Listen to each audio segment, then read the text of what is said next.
guys, welcome back to the channel, and today we're gonna be reacting to SB19 breaking down the stories behind their most iconic looks on Mega Magazine. Oh, you know I love it. Hi Mega, we're SB19. Let's go through our Mega fashion moment. Wow.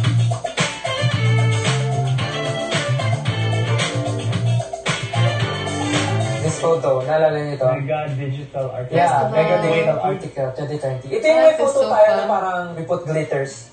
Yeah. Glitters? I like the set they're sitting in. Oh. Glitters ako sa joke. Is this our first issue with na. Mega? Yeah, I guess. Ito po. Then parang happy tayo dito kasi parang What bigger what? The screen? take photo ng patong-patong na hanggang ngayon nakikita ko sa social media. Ayan. Yan, Superior Sun 2021. Oh. Uy, Sino yan? sino yan? Kilala mo yan? Ryan? Joke lang. Sobrang mahilig ako sa fashion and confident ako sa kung ano yung sinusuot ko. So, But shout out to Mega that we have captions though. That's really nice. confident din yung mga fans ko pag sinuot nila yun. So, that's why I made my brand. So, Son, and it came from the Bible. Meron daw nga na. Also, merong verse Superior Sun is his brand. That's cool because he has the song Superior, right? Yung apelido ko sa dulo, sa first and sa last. Tapos, dinagdagan ko lang ng Superior sa gitna. So, Music Awards. Mga mid-pandemic na yan. Quiet era na to eh. Tama ba? Ano ba yan? Di natin maalala. Parang limited lang yung mga... I wonder when the Wish Music Awards this year because you gotta react. You know a lot of people from the Philippines. sa Wish Music Awards na walang live audience. Pero I'm looking at this right now. Pandemic, so I think in the summer. But it's 2022 though, so No, the first one they went to, they said it was mid-pandemic, no? they're talking about 2022. But wouldn't they always film the Wish around the same time? Yeah. Oh, that's. I think what in the Philippines they still consider pandemic in 2020. That's what I'm saying. Oh. Okay. Alam mo pag nanonood ka ng theater or ng musical, di ba, at first nakasarado yung curtain. Tapos bubukas siya. Siyempre, mag-i-start na, bubukas siya. So parang ganun yung lalo na, I'm opening my life for everyone to see. Parang gano'n. So lahat ng thought, negative or positive, parang yun yung start ng lalo na. And sinut yan nung December 28, kasi nagkaroon kami ng pahinga. Tapos parang biglaan siya, like, pumunta kami sa Bacolod. Parang nag-request ako na parang gusto ko ng Japanese vibe na parang kimono. Pero, rugged siya. Parang galing sa, napulot lang. Wow. Napulot lang yung damit. So, You know. Bizarre Society. Mga ano nyo to Nilulunok na background. Oh, Justin has his own brand too. I didn't know that. Well, honestly, I didn't know Ken had one either. But I guess every guy has a brand that's really cool. I didn't know that. Some friends, kaya siya society kasi not just my artwork but for everyone din. That's bizarre. So it's interesting choice. Like in K-pop, we see everybody's getting sponsored by the big brands, but in the Philippines, they decided to start their own brands, which I think is smarter. Yeah. Yeah, I think it's smarter to start your own brand than to get sponsored. Nilagay sa bag, jewelry. galing. So, mag-RC-RC-han. Kung society siya, ba't mag-isa ka lang? Kaya Mali yan. Hindi nyo lang nakikita, meron. Ay, Ang nice with Disney. Oh yeah, we reacted to this. That was really cool. Now, parang hindi ako makapaniwala na nagkaroon ako ng project with Disney Plus. Kasi parang ano, di ba isipin niyo, nag-release na kasi kayo ng mga solo-solos no. Then ako wala pa akong plan on doing Why he's so humble? something alone. Pero, He's so humble. nag-reach out si Disney Plus to, you know, make yung ganyang klaseng performance, project. Yun yung surreal moment ko. Ang nag-style sa akin na ito, syempre, Team Rain XM. First. Ito yung first time na naka-work namin sila, pero wala pa si Miss Rain nung time na yun. Yung style ko dito, parang ang peg kasi namin dito, parang, kilala si Prince Eric, di ba? No. Prince Eric. Yes. Little Mermaid. Si Prince Eric, pero gusto namin siya gawin na medyo modern style and ayaw namin gawin yung simple na black and white lang. Kasi yung kasama ko dyan, si Miss Janela and si Zephanie. Tapos nalaman namin na ganyan yung color nila. So medyo tinwist namin ng konti na ganyan yung color para medyo buhay and medyo modern praising. That was Zephanie singing with him. We didn't know Zephanie at the time. I didn't realize it was her. Hindi pa ganun. So, Wild Tonight this is is an bad. introductory track for me. Showcase ko siguro yung ano dito, yung different eras of a vampire. Since I was portraying as an immortal vampire, di ba, gano'n naman yung mga usual na mas matataas na clans. Pinakita ko yung iba't ibang timeline and pinakilala ko lang kung sino si Josh Cullen. And next time sa akin pala dito, Miss Rain XL. Meron dyan, may long hair, may short hair. May apoy ba dyan? O, di Kasal mo, vampire. Okay, next one. Ayan! Ito! No, ito pa ng buko dyan, ha? Recent lang yan. Ito Last year lang. yung... Nakaano pa tayo, kakashoot lang natin. Oo, sinut natin to before tour and kaka-release lang ng Gento. Kasi yung book natin, Gento, earring. Oo, kasi ayun yung orange Hindi hair. pa release. Isa ito sa memorable na mga photoshoot natin. Kasi nagtatago nga tayo ng buhok Wala natin. si Mama Mac niyan. Iba yung nag-makeup sa atin. Oo nga eh. Gusto ko yung suot natin kasi sobrang may kita mo yung difference ng fashion natin bawat isa. Si Josh, gusto niya talaga kita yung skin. I mean, yun talaga yung ano ni Josh.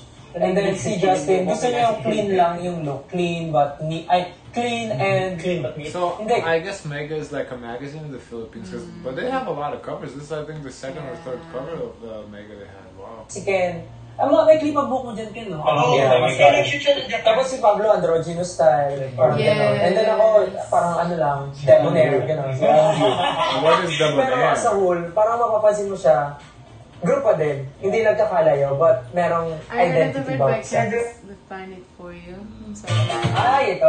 DYS Fashion Show. Derek Mr. Derek. First time natin magganyan, rumampa.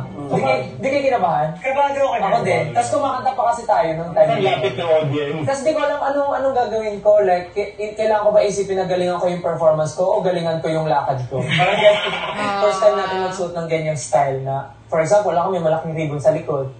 Parang, Ako din, parang akong bola. Wasn't there all like Ay, oo, scandal? yung ano, yung... All around the left and then Ay, I and think blue.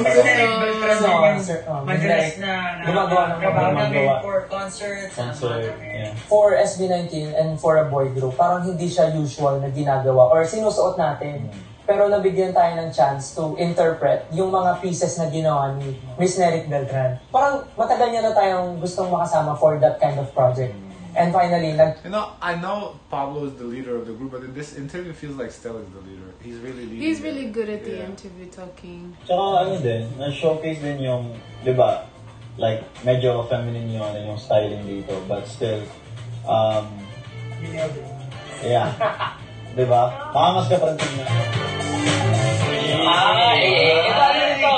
By Sir Francis Libiran to. Yung mga piece namin dito. Hindi yung ano, mabilisan lang. Red carpet and performance. Oh, we reacted to Asia Artist Awards. Yeah, they were performed great there. Etong moment na to, hindi lang siya amazing sa costume, sa hair, glam. Amazing siya yung buong experience ng AAA. Usually, sa Asia Artist Awards, ang nagpa-perform dyan, mostly Yes. Koreans. We noticed that at all of the Asia, whatever's Asia Awards is mostly Korean. That's I don't understand that.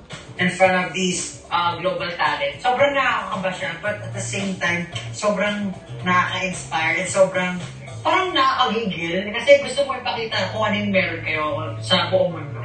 And I think na we delivered naman. Yeah. What I like about our... Ito yung costume natin. Yeah, our wardrobe here, parang modern take on the barong. Parang nakasuit kami, pero yung may tela na may barong, opo, pero naka-play siya sa iba't ibang. What is barong? Do you know? Kasi from what I remember, Maybe like Baroque? Ano Baroque? Pero ano Baroque? araw na nag-fitting tayo. May na-cover 2024, yung today. Ang bilis, Ang chill. galing, oo. Anong favorite outfit niyo? Congratulations, another cover. Good for them. I'm happy for them. Ano There's kasi, like a mas, connection. like, makagalaw ko na maayos. Although, I understand naman kasi editorial nga, di ba? Pero ito talaga pinaka-paborito ko sa style. Mahilig ako sa very, street style na damit. Ako yung, Tom Brown. Yeah, Tom Brown. School boy. Tom Brown. Schoolboy ka talaga no? Repeater ako eh. Kenzo or yung... Kenzo, maganda rin yung Kenzo, Kenzo, yung jeans. Ito pa. Yung first, yung Ay, hindi. first. Ito, di ba, isa. First. Also, no, I think what gives Stella as a leader because he sits in the middle. Ko, Favorite ka? May mas favorite lang. alin did you dun? say? Ayaw ba?